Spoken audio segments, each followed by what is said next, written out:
నమస్తే, welcome to our channel. నేను మీ ప్రియాంకారావు. నిన్న ఉండవల్లి అరుణ్ కుమార్ గారు ప్రెస్ మీట్ పెట్టారు. ప్రెస్ మీట్ పెట్టి ఆయన ఏం మాట్లాడారు?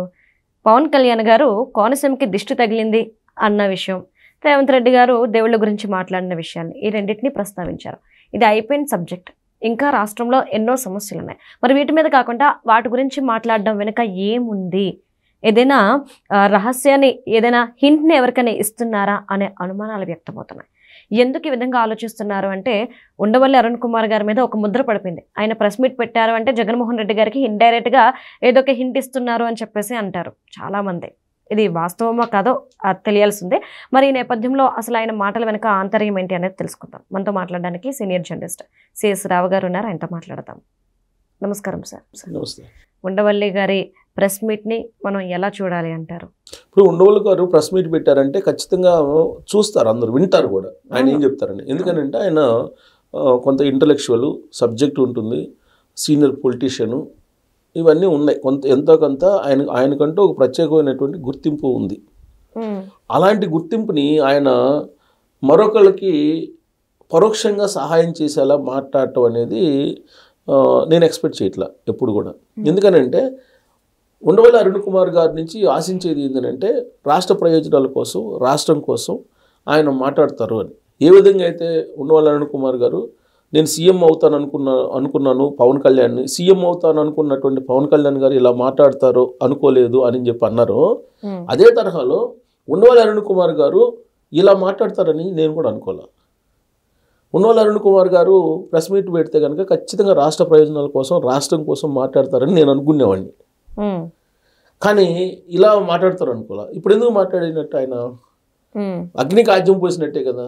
ఆల్రెడీ ఆయన ఏదో వ్యాఖ్యలు చేశారు. ఆయన ఏ సందర్భంలో చేశారు, ఎలా చేశారు, ఎందుకు చేశారు అనేది అందరికీ తెలుసు.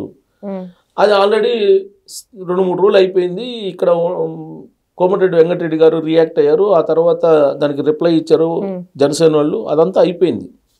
అయిపోయిన దాన్ని మళ్ళీ ఎందుకు ఈయన రైజ్ చేసినట్టు? ఒకటి. 2, హిందూ దేవుళ్ళ గురించి రేవంత్ రెడ్డి గారు ఇక్కడ ఏదో ఆయన మాట్లాడుతూ కాంగ్రెస్ పార్టీ గురించి మాట్లాడుతూ, ఆ కాంగ్రెస్ పార్టీ విస్తృతమైనటువంటి అంతర్గత ప్రజాస్వామ్యం ఉంటుంది అని చెప్పి మాట్లాడుతూ, కాంగ్రెస్ పార్టీ ఎలాంటిదంటే హిందూ దేవుళ్ళ లాంటిది అని చెప్పి కంపేర్ చేసుకుంటూ ఏదో మాట్లాడాడు ఆయన. దాన్ని కూడా ప్రస్తావించారు. ఉండవల్లి అరుణ్ కుమార్ గారికి ప్రస్తావించాల్సిన అవసరం ఏంది? ఆయన మాట్లాడాల్సిన ఇష్యూస్ చాలా ఉన్నాయి కదా, అనేక అంశాలు ఉన్నాయి. నేనేమనుకున్నానంటే ఆయన ప్రెస్ మీట్, నేను కూడా ఆయన ప్రెస్ మీట్ పెడితే వింటాను. ఆయన ప్రెస్ మీట్ పెడితే ఏదన్నా విభజన చట్టంలో విభజన హామీలు ఏవైతే ఉన్నాయో, విభజన హామీలు ఎలా నెరవేర్చుకోవాలి అనే దాని మీద మాట్లాడతారేమో అని ఎక్స్పెక్ట్ చేస్తా. అలాగే ఈ లిక్కర్ స్కామ్ గురించి మాట్లాడతారేమో అని చెప్పి ఎక్స్పెక్ట్ చేస్తాం. ఎందుకంటే జనరల్గా ఆయన సీనియర్ పొలిటీషియన్ కాబట్టి ఆ లిక్కర్ స్కామ్ అబద్ధం అని చెప్పి జగన్మోహన్ రెడ్డి గారు అంటున్నారు కదా, ఆ లిక్కర్ స్కామ్లో నిజం ఉందా లేదనేది ఆయన మాట్లాడతారేమో అని చెప్పి ఎక్స్పెక్ట్ చేశాను నేను. అసలు ఎక్కడ కూడా లిక్కర్ స్కామ్ గురించి ఆ ప్రస్తావన కూడా తీసుకురాలి ఆయన. అంటే ఉండవల్లి గారు ఏవైతే సమస్యలు ఉన్నాయో ఆ సమస్యల మీద మాట్లాడడం అనేది చాలా అరుదుగా, అంటే ఈ మధ్య రాష్ట్రంలో ఇష్యూస్ ఏంటి? జగన్మోహన్ రెడ్డి గారు చెప్తుంది లిక్కర్ స్కామ్ కేసు కాదు అంటున్నాడు. లేదు, తరక అనేది అసలు అది కేసే కాదని అంటున్నారు. చాలా చిన్న కేసు. తర్వాత మెడికల్ కాలేజీలకు సంబంధించి PPP మోడ్ అది తప్పు అని చెప్పి చెబుతున్నాడు. ఈ అంశాల మీద కదా క్లారిటీ ఇవ్వాల్సింది ఉండవల్లి అరుణ్ కుమార్ గారు.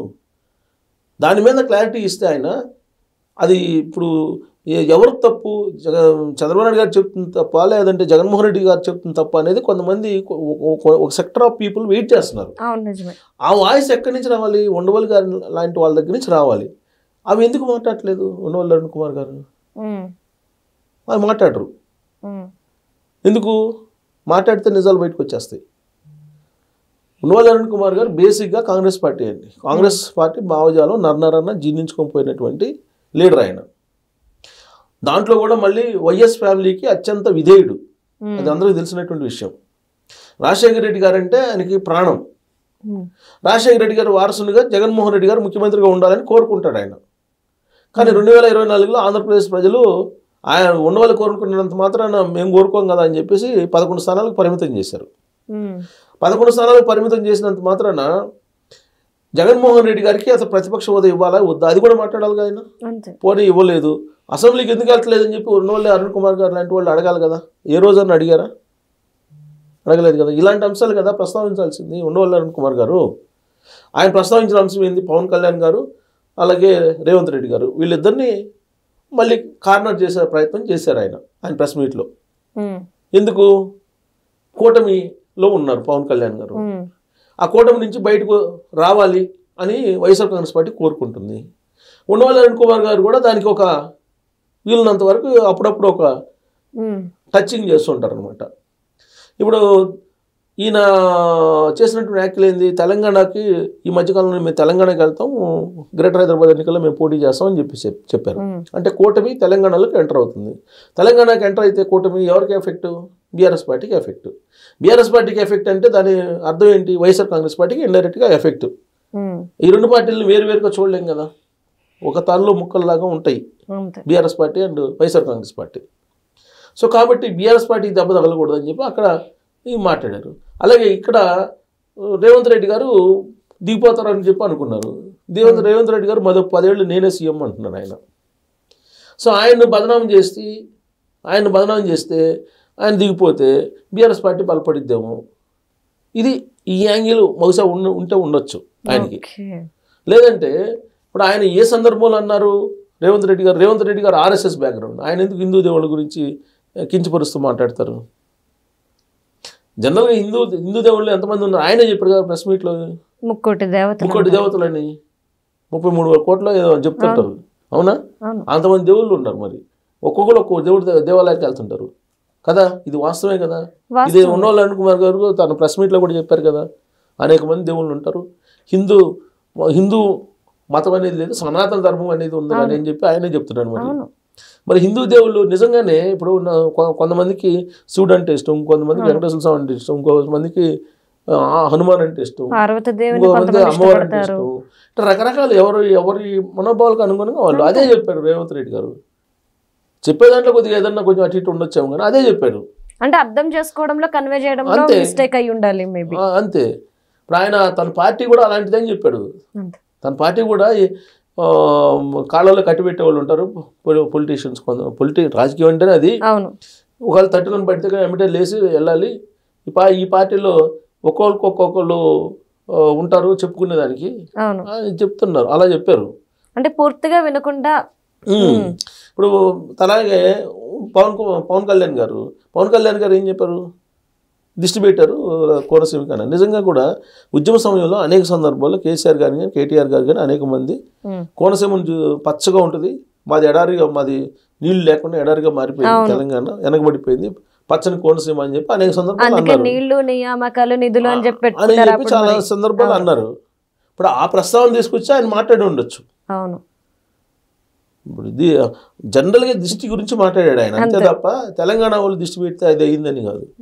ఇప్పుడు ఏంటి, ఇది మొత్తం రాసుకొని ఇదేదో కులాలకు సంబంధించి లేదంటే మతాలకు సంబంధించి ప్రాంతాలకు సంబంధించి ఇష్యూస్ రావాలి. ఇదా ఒక సీనియర్ పొలిటీషియన్, ఒక మేధావి వర్గానికి సంబంధించినటువంటి లీడరు మాట్లాడేది ప్రెస్ మీట్లో. జనరల్గా నాలాంటి వాళ్ళు ఎదురు చూస్తుంటారు, ఆయన ఏదైనా పాయింట్ చెప్తారేమో కొత్త పాయింట్ అని. ఇలాంటి పాయింట్స్ చెప్తారని నేను ఎక్స్పెక్ట్ చేయాలి ఆయన నుంచి. ఇప్పుడు 2 రాష్ట్రాల్లో ఉన్నటువంటి ఇష్యూస్ ఇండస్ట్రీ ఇంకా ఇప్పుడు ఏం జరుగుతుంది? పారిశ్రామికవేత్తల సదస్సు జరుగుతుంది, ఉద్యోగ కల్పన జరుగుతుంది, ఆర్టిఫిషియల్ ఇంటెలిజెన్స్ సంబంధించి, లేదంటే అక్కడ క్వాంటమ్ కంప్యూటర్స్ అంటున్నారు. దీని గురించి ఏమన్నా మాట్లాడతారేమో అనుకున్నా నేను. లేదు, గూగుల్ డేటా సెంటర్ ఉంది, దాన్ని తీసుకొస్తే అది గోడౌన్ అన్నారు, దాన్ని ఒక వేర్ హౌస్ అన్నారు. అది వేర్ హౌసా గోడౌనా లేకపోతే అది ఉపయోగపడిద్దా లేదా అనేది దాని గురించి ఏమైనా మాట్లాడతారేమో ఉండవల్లి అరుణ్ కుమార్ గారు అనుకున్నాను నేను. వీటి గురించి మాట్లాడేది ఆయన. అంటే జగన్మోహన్ రెడ్డి గారు వాళ్ళ ప్రభుత్వం వాళ్ళ కో బ్యాచ్ ఏం మాట్లాడినా దానికి సంబంధించి ఆయన ప్రెస్ మీట్లు పెట్టారు సార్. అదే కాదు కదా, ఆయన అంటే రెస్పెక్ట్ ఉంది. ఎందుకు రెస్పెక్ట్ ఉందంటే సుదీర్ఘకాలం పాటు ఆయన పాలిటిక్స్లో ఉన్నారు. ఆయన భాషా ప్రావీణ్యం ఉంది, ఆయనకి సబ్జెక్టు ఉంది. కాకపోతే మేధావులు ఎప్పుడు కూడా హిడెన్ అజెండాతో వెళ్తే సమాజానికి ప్రమాదం. లేమెన్స్ ఏది మాట్లాడినా సరిపోతుందండి, అదేమో పెద్ద పట్టించుకోరు అందరూ. కానీ ఇలాంటి మేధావర్గానికి సంబంధించినటువంటి వాళ్ళు ఈ విధంగా మాట్లాడుతుంటే సమాజానికి ప్రమాదం. అందుకు ఇప్పుడు ఆయన గురించి ప్రస్తావించుకోవాల్సి వస్తుంది, లేదంటే ఆయన గురించి ప్రస్తావించుకోవాల్సిన అవసరం లేదు. ఎవరో మాట్లాడితే బోల్డ్ అన్ని రకాలుగా మాట్లాడుతుంటారు, వాళ్ళ గురించి పట్టించుకోవాల్సి వస్తుంది. బట్ ఈ నుంచి ఎక్స్పెక్ట్ చేస్తుంది ఏంది నాలాంటి వాళ్ళు, ఇలాంటి సీరియస్ సబ్జెక్టులు ఒక లిక్కర్ స్కాము, ఒక పరకాణి కేసు, లేదంటే ఒక డేటా సెంటరు దాని మీదనో, లేదంటే ఒక పీపీపీ మోడల్లో మెడికల్ కాలేజీలు వస్తే మంచిదా కాదా అని ఇట్లాంటి వాటి మీద ఆయన్ని మాట్లాడించాలి. ఆయన మాట్లాడించడం కదా, ఆయన మాట్లాడాలి. కానీ అది కాకుండా ఈ విధంగా మాట్లాడుతున్నారంటే హిడెన్ ఎజెండా తోటి ఆయన మాట్లాడటం అనేది ఇది సమాజానికి, ఆంధ్రప్రదేశ్కి నష్టము. ఇప్పటికైనా ఆయన నుంచి నేను ఎక్స్పెక్ట్ చేసేది ఏంటంటే సీరియస్ సబ్జెక్ట్స్ చాలా ఉన్నాయి, వాటి గురించి మాట్లాడితే బాగుంటుంది అనేది నా అభిప్రాయం. Right, thank you so much. Thank you.